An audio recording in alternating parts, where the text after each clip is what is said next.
Welcome back to Ask Your Favorite Uncles. Tonight, we're talking about a mistake almost every man makes at some point in his life.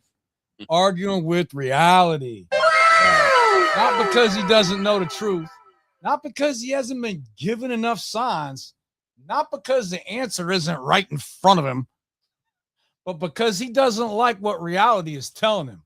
And a lot of men think their biggest problem is lack of information. It isn't. Most men are drowning in information. What they're lacking is the discipline to accept it. Reality says she's pulling away. Reality says the relationship is over. Reality says the effort isn't being matched. Reality says the signs are there. And instead of accepting it, men start negotiating. They start explaining. They start rationalizing, making excuses, building fantasy where facts used to be. And every time they do, they move further away from one thing they actually need. That's clarity. See, everybody wants confidence. We hear it all day long. But confidence isn't built by hearing what you want to hear. Confidence is built by facing what you don't want to hear and dealing with it anyway. Now, that's why tonight isn't really about dating. It's not really about women. It's about judgment. Nephews, it's about discipline. It's about emotional control. It's about making decisions based on reality instead of wishful thinking. Because everybody wants to be a man until it's time to do what a man has to do. Sometimes what a man has to do is accept the answer he was given, whether he likes it or not. Now, let's get into this tonight. My name is William. I'm your certified uncle. Johnny, go ahead and introduce yourself for everybody watching in the chat. All right. So I'm Johnny Dumbbell. I am a personal trainer and no BS life coach here in beautiful Pittsburgh. I'm here to help men kind of either develop, redevelop, or overhaul completely their mental mindset when it comes to things like physical fitness or deeper things like professional relationships, seeing the writing on the wall, women, dating, relationships, right? So I'm not here to bullshit you. You're all my favorite turds. But what I want to do for you here is I want to make sure that you have the right mindset when it comes to the approaches to these things. See, in my past, I've done some really stupid things for some even stupider reasons. And so I guess the best uncle I can be to you is to tell you some of those stories, none of which I'm proud of. But what I am proud of is the outcome. I'm proud of the man that I became from having learned the lessons the hard way from doing the dumb shit the wrong way. To be brief, I would say that Uncle Bill and I, we screwed up so you don't have to. Now listen up. Well said, John. Let's get to work tonight. That's our first question for these nephews. So our first with your own questions. I got our phone lines open. You can also email Uncle Johnny to get on next week's show. He even knows Morse code if you guys are down that a little. bad. I mean, give me time on that one. How do you correct a typo when you're doing Morse code, though? You can't just be like, oh, crap, now I have to do that 800 ... disregard. That would be that would suck. Anyway, so our question one is from Robbie. And look, shout out to our international audience. Robbie is from Galway, Ireland. So he's got a question for us, yeah. Hey, I appreciate you guys so much writing in from the UK, writing in from Europe. We had some people from South America last month, too. I appreciate all you nephews. Shout out to y'all. Yeah, we had a guy from Brazil last month, yeah. So he says, I'm regretting my choice already. I like that you guys at least give me your ages. He's 25, she's 21. So I broke up with my girlfriend of 1 year because of the long distance 2 days ago, and I'm regretting my choice. She was the best partner I could ever have. Hold someone's beer. Everything was going well in our relationship, except that we were very long distance, roughly 6 hours total by plane.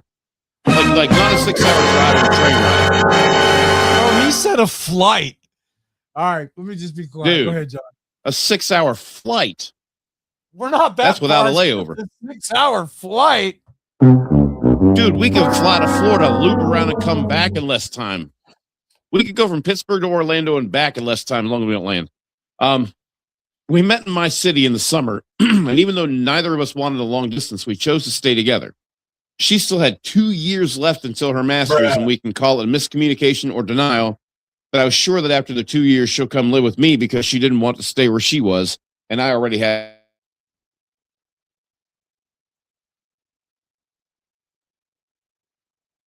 All right, I think Johnny froze.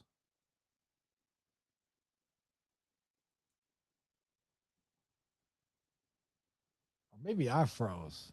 Maybe Johnny froze. I don't know. I think maybe I froze. Bruh. And that right there. All right. That's all you need to know about internet. 1 to 2 times in the week. And this again and again.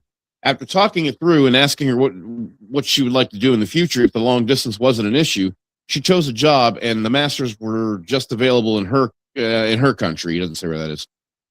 So basically, after explaining how it all pains me, she said she was having similar issues but wants to stay together, and I chose to leave her.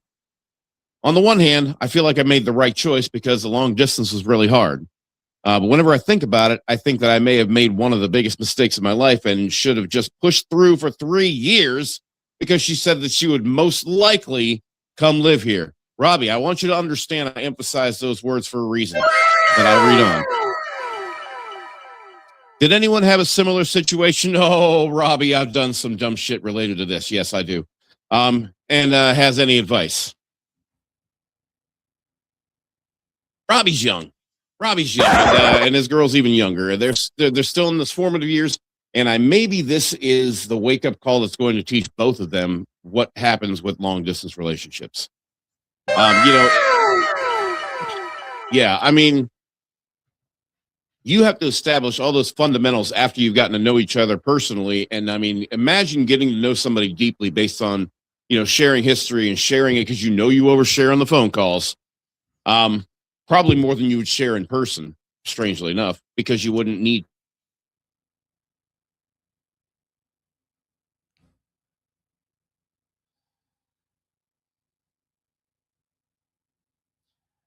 All right, Johnny, I think you froze again. Mini Mom, he froze last time. And I didn't tell him. You didn't tell him. That was kind of funny. All right. Well, I guess I'm going to take it while we wait for Johnny to reload. Because I think Robbie here is making the same mistake a lot of men make after a breakup. There we go. You back with us?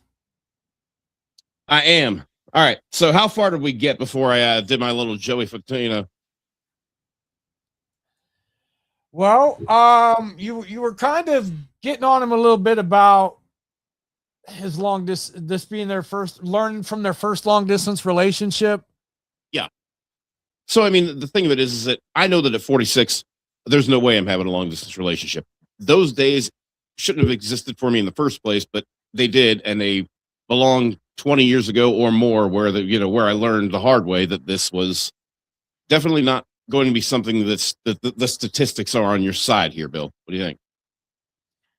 Well, Johnny, I was saying that I think he's making the same mistake that a lot of men make after a breakup. All right. He broke up with this woman that he cared about 2 days ago. And let's forget about how close. I know she's right down the road. It's just a 6-hour flight, but he calls it a plane ride. Robbie, calling it a plane ride is not going to make it less of a distance, man. We're forgetting that right now he's supposed to feel bad. Okay, right after a breakup, nephew, you're even supposed to miss her. You're supposed to question yourself. That doesn't automatically mean that the decision was wrong. It's the withdrawal of a transition, man. That's all. Yeah. You weren't leaving because you stopped loving her. You were leaving because the situation wasn't working for you. Those are not the same thing. A lot of men think a good relationship can overcome any obstacle. That's not true. Yeah, I mean, listen, you decided to commit to a relationship, monogamous relationship of 2 years with very little contact, over what sounds to me like 4,000 or 5,000 miles. It's a 6-hour nonstop flight, right? I don't know how that works. But so like maybe when she's done with school, she'll come to the Emerald Isle and live it up with you, until whenever. But I mean, here's the thing: that's the reality. maybe she comes to live with you, and maybe then you get your real chance. So far, you've had a couple of weekend flings, really. I mean, in that short amount of time, if you're only seeing each other every other weekend, you have probably spent less time together than you spent at work this week if you put those hours together.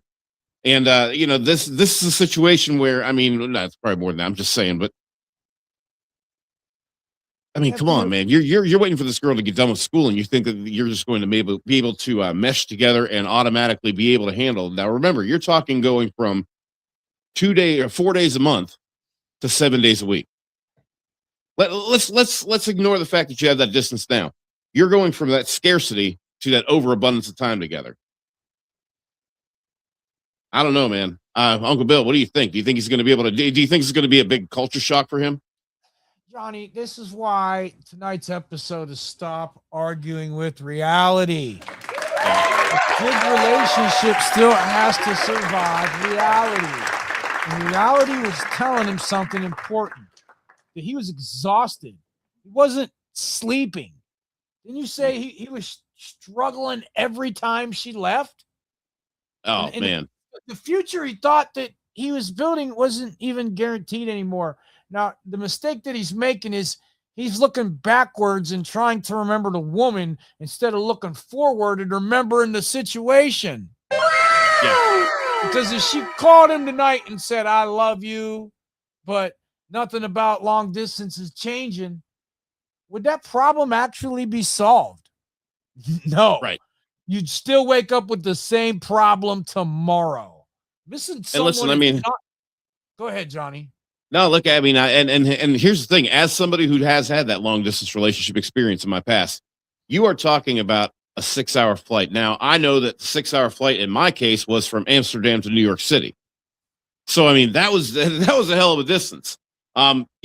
And honestly, the only reason we were even able to eventually move in together and be able to see each other every day was because she was a rich kid, and she was able to. Her parents were able to kind of help fund her way over here. But I mean, the thing of it is that if that wasn't the case, I don't know that we would have ever gotten to get together more than a couple of weeks out of the year. I guess what I'm saying is this just isn't realistic. But here's the thing: thankfully, of all the organs you could have used to make a decision, you chose the brain and not the other ones.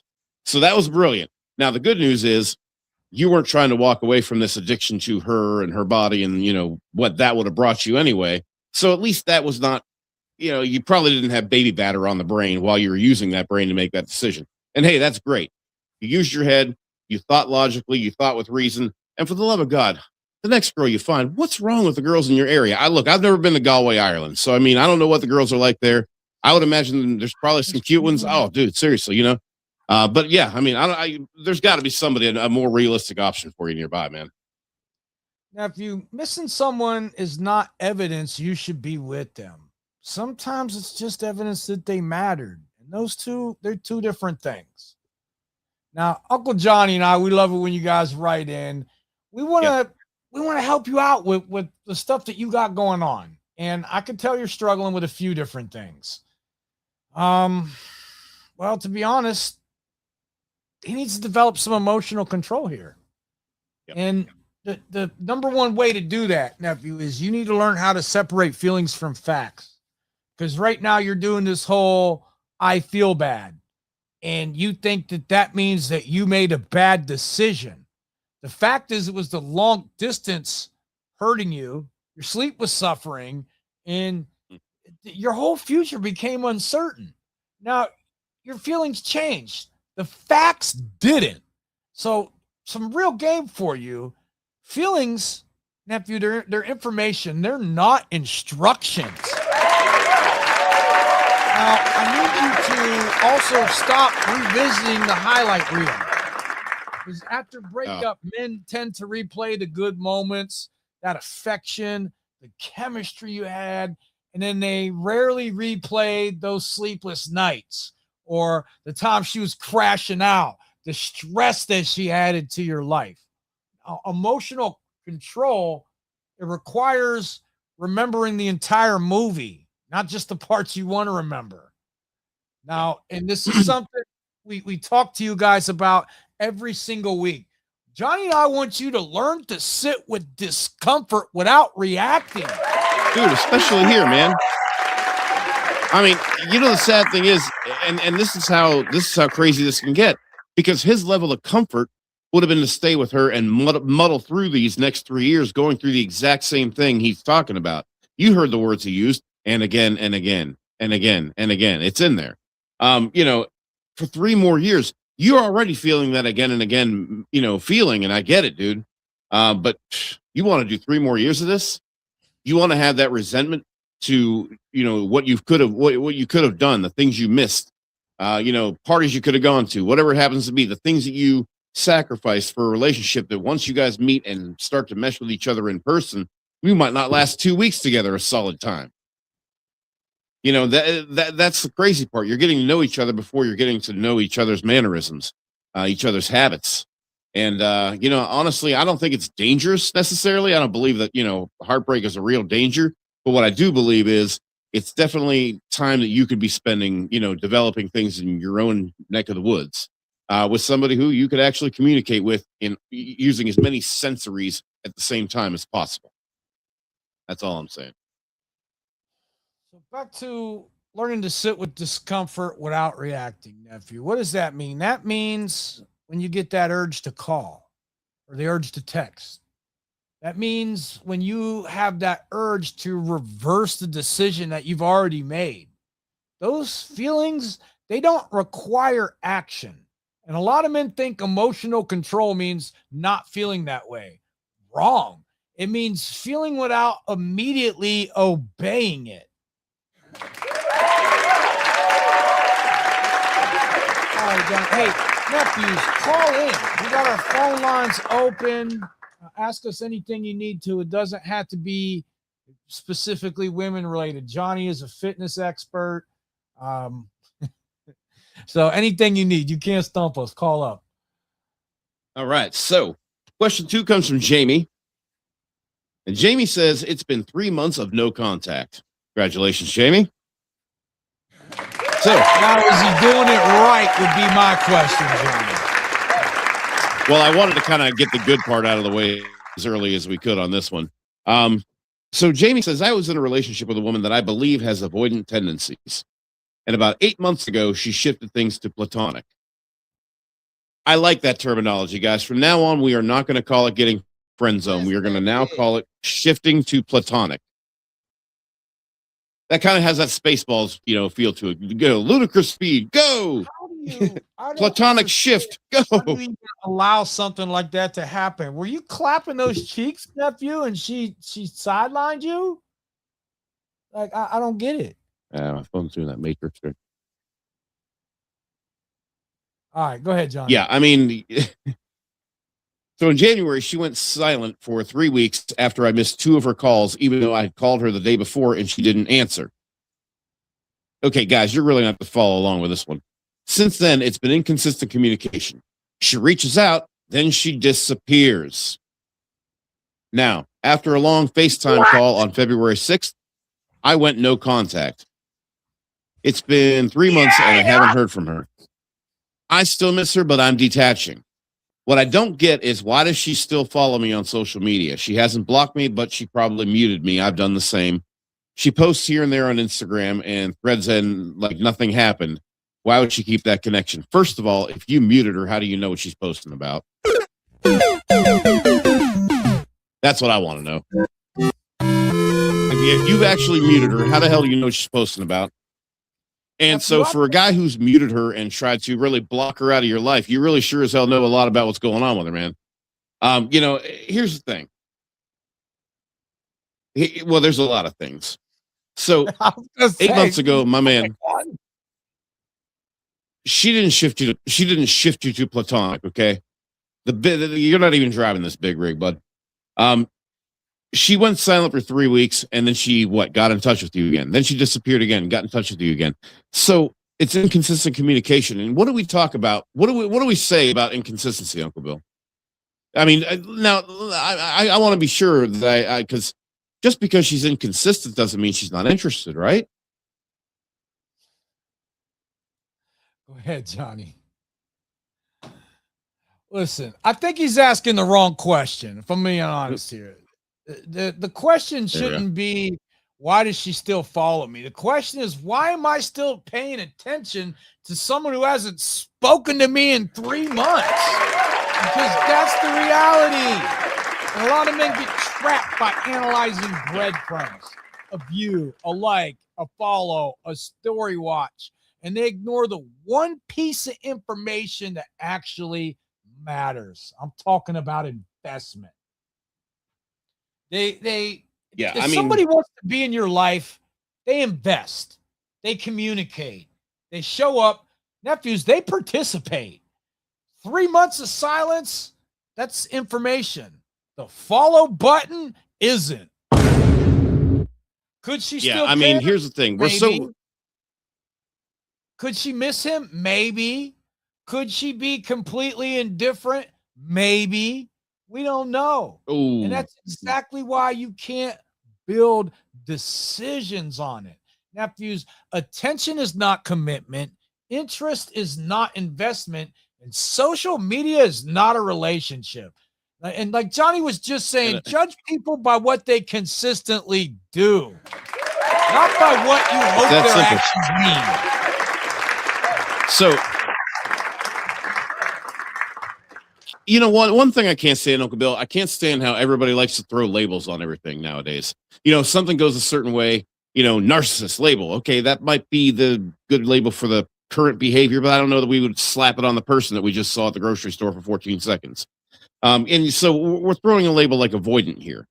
I don't know that she's avoidant. I think she's avoiding him. That's what I think's happening here. You know, you got to be realistic about her actions and their meaning. That's the biggest thing. You know, she didn't go platonic, dude. She friend zoned you, nephew. She friend zoned you. All right. And then she went no contact. That's what happened there. Now she reaches out and then disappears.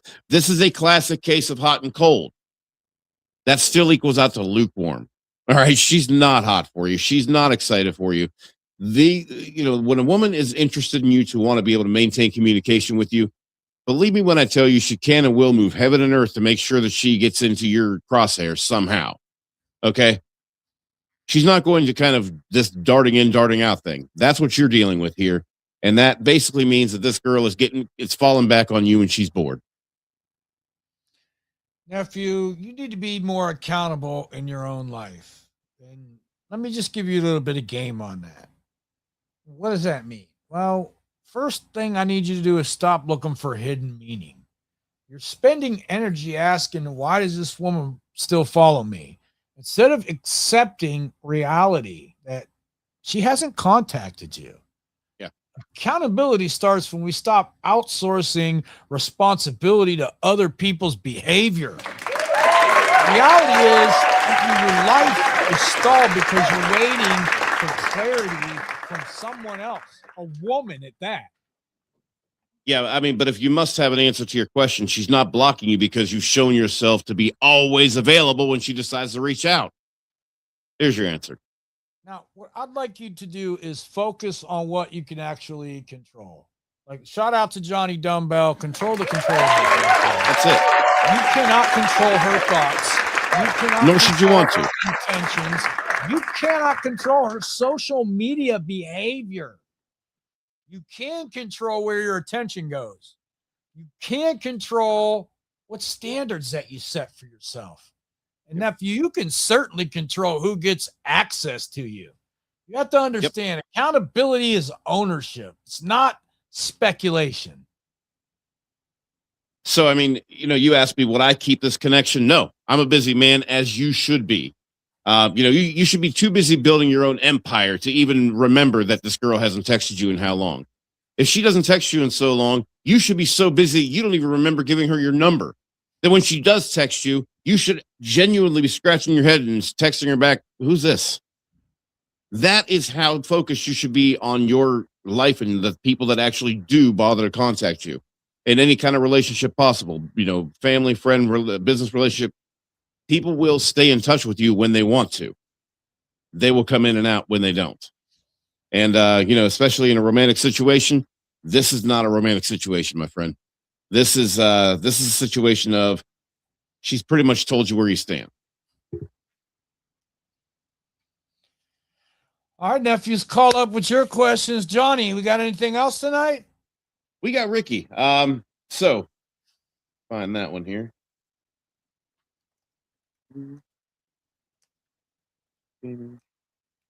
So Ricky, I, I love these questions. I live for some of these questions. I absolutely love them. Bill's grinning like a butcher's dog because he knows what I'm about to say. So here it comes. That was an old Mike Langism right there. So he says, am I getting catfished? 2 months into the long distance. What is it with you young people in long distance? Is it just because now it's easier to video chat? Because like when I was a kid, we had to like ghetto rig the computer in some sort of a camera to figure that out. But anyway, 2 months into the long distance, she refuses to show her face on camera on a video call. She is okay and also she's okay with and also use the rear camera and talk while doing things, showing her pets and the place she lives in. She sent me her face pics and some racy pics, but always during a voice call. Sometimes she shows the camera to her pets and things. She's super clingy. We haven't met yet in real life. That just doesn't sound clingy to me. She's really resistant. She's really resistant. This is getting no. Listen, is this just a short 6-hour plane ride away? No, I wouldn't know. This one's closer. She's really resistant to showing her selfies too. She says she's not comfortable taking her face pics, but she has a couple of times. She gets mad if I ask if she's okay sending me nudes. I'm saying nudes. I don't care. She wants me to go and see her in real life, but I'm scared to get stood up, especially in a different country. I guess she's from Canada. Do you think she's a catfish? Okay, so I'm sorry, I shouldn't be laughing. Now I'm pointing out that he thinks she's from Canada. Now we're not ruling out Nigeria or Nephew, you don't need proof that she's a catfish. You need enough proof that she's real. Now, these are two different standards. A lot of men get themselves into trouble because they think caution requires certainty. It doesn't. You've been talking for 2 months. She'll send pictures. She'll send some explicit pictures. She'll talk on the phone. She wants you to travel internationally, but she won't get on camera to verify who she is. Maybe she's a catfish. Maybe she's insecure. Maybe she's hiding something. We don't know. That's the point here. We don't stick around to find out. We don't need to know. You don't need to figure out which explanation is true. You need to decide what level of verification is required before you invest more time, energy, money, and emotion.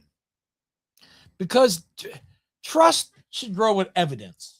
All right, not with hope, not with time, not with feelings, but with evidence. Not with gaslighting. I need you to understand something here. Self-respect isn't just protecting yourself from bad people. It's refusing to ignore uncertainty when the stakes keep getting higher. Before anybody gets on a plane, there needs to be a live video call. Not because she's guilty, because verification is normal. Men who respect themselves don't apologize for having reasonable standards. No. And reasonable standards raise reasonable suspicions, and that's what we're seeing here. Yeah, I mean, like, so we got to put this together. So she's on a video call, doesn't want to turn the camera around, but when you're on a voice call where you're actually holding on to the phone right in front of you, you can actually be on speakerphone and download any picture you want and send it. Yeah, I mean, that sounds kind of sketch.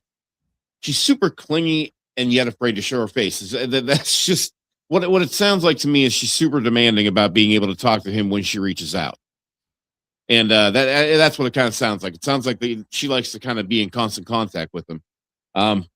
This is a she wants you to fly all the way to her. This really does kind of has some MTV Catfish kind of vibes to it. Well, oh, Johnny, forget whether she's a catfish or not. How is this woman going to treat him when she realizes that he doesn't have any self-respect? I think that's the bigger issue here. So if you want, I will give you some game on how to tell if you're being catfished or not. But I think the bigger issue here, nephew, is you need to learn how to build more self-respect. So I think I'm going to address that part. One thing, you have to require verification before investment. What does that mean, Uncle? I'm glad you asked, nephew. That means no video call, no international travel, no exceptions. Standards protect self-respect. Next thing I need you to do. I mean, nephew, I'm personally going to say no international travel whatsoever. I mean, this is, look, dude, there's got to be there's got to be plenty of eligible women in your general area, in your local area that you could be hooking up with, Number 2, nephew, stop negotiating reasonable boundaries. A live video call after 2 months is normal. What are you talking about here?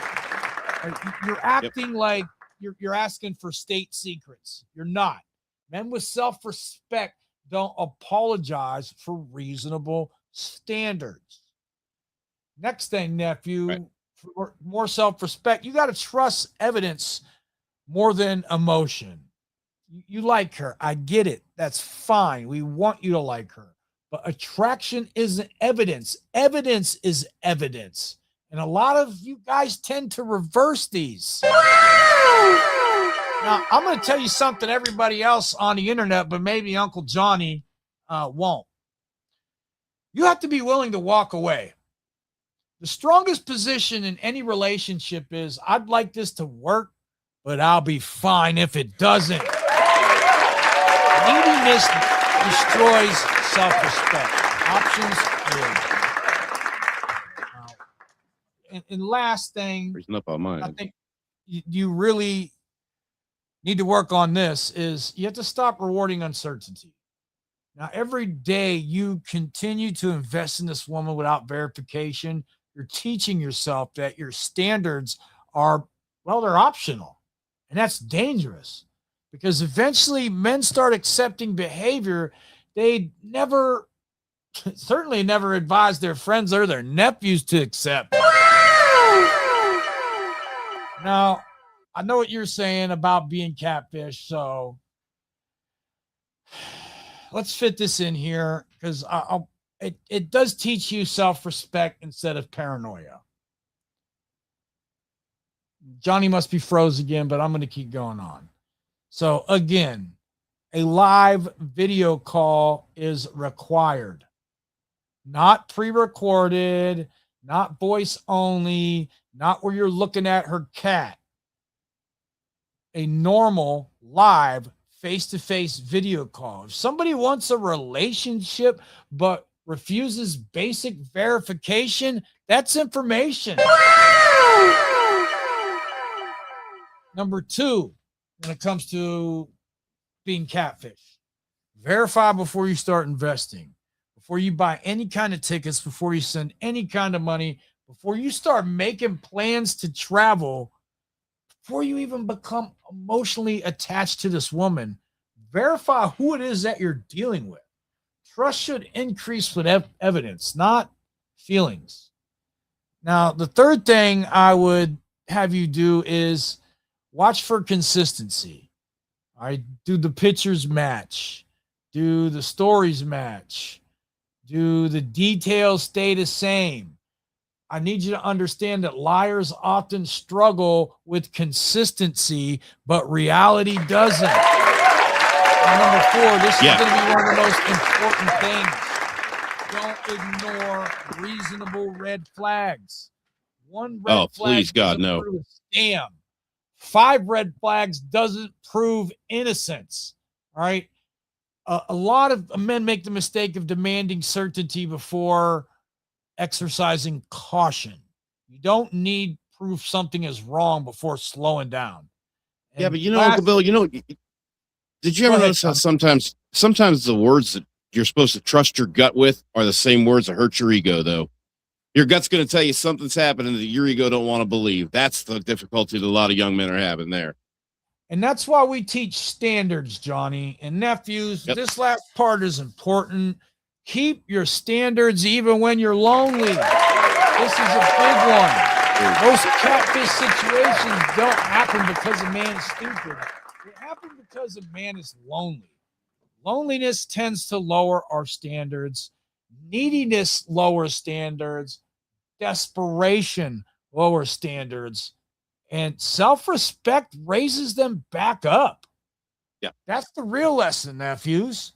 Most scams fail when standards, they're not present. They thrive when hope replaces verification. So those are just a few things I would caution you about when it comes to catfishes. Absolutely. Yeah, I mean, the main thing is she a catfish? Maybe, maybe not. But she is sketchy, and sketchy should be enough. Well, it's all information, nephews. Hey, if you guys got any questions, call up. We'll be on for a few more minutes. Right. Give me 1 minute here, Johnny. If we don't have anything else tonight, we can get this wrapped up. I think that's it, man. Well, thanks for watching, guys. Appreciate you guys tuning in. Sorry for the technical difficulties. Not sure what happened there, but we will be back here on Thursday. Uncle Bill? Okay, give me 1 moment here. Okay, before we get out of here tonight, I want to leave the nephews with one final thought. A lot of men spend years looking for a better answer, better advice, better strategies, better explanations. But the truth is, most of the time, the answer isn't missing. Nephews, the answer is sitting right in front of you. And the problem is that you guys just don't like it. I mean, look at these guys that wrote in tonight. The first guy knew that the distance was hurting him. Second guy, he knew 3 months of silence meant something. And then our last nephew that wrote in, he just was refusing to have a simple video call with this woman. These are all different situations, but they're the same lesson. Reality was already speaking. They just didn't want to hear it. And that's where a lot of men get stuck in life. It's not because they're weak. It's not because they're stupid. It's not because they're incapable. They get stuck because they spend too much time negotiating with reality and not enough time accepting it. And, look, I want to talk to you guys just real quick here. All right. Discipline. Okay. Discipline isn't always doing what feels good. It's doing what's necessary. And I also want to talk to you a little bit about decision making, because decision making isn't choosing between good and bad. It's choosing between what is real and what you wish was real. And then when you add accountability to that and you start owning the consequences of your choices, you get this thing called self-respect.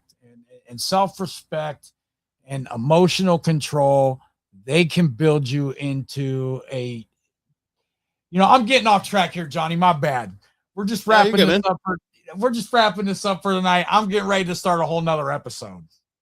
Hey, listen, just don't let your ego get in the way of your gut feelings, guys. And speaking of gut feelings, we got about 3 days before we see you guys again. So that's a lot of time for you to be getting in trouble, number one. And number two, Uncle Bill and I, we got our finances tied out somewhere. We don't have bail money for you. So keep the drugs and alcohol to a minimum if you could. But if you do drink, don't drive.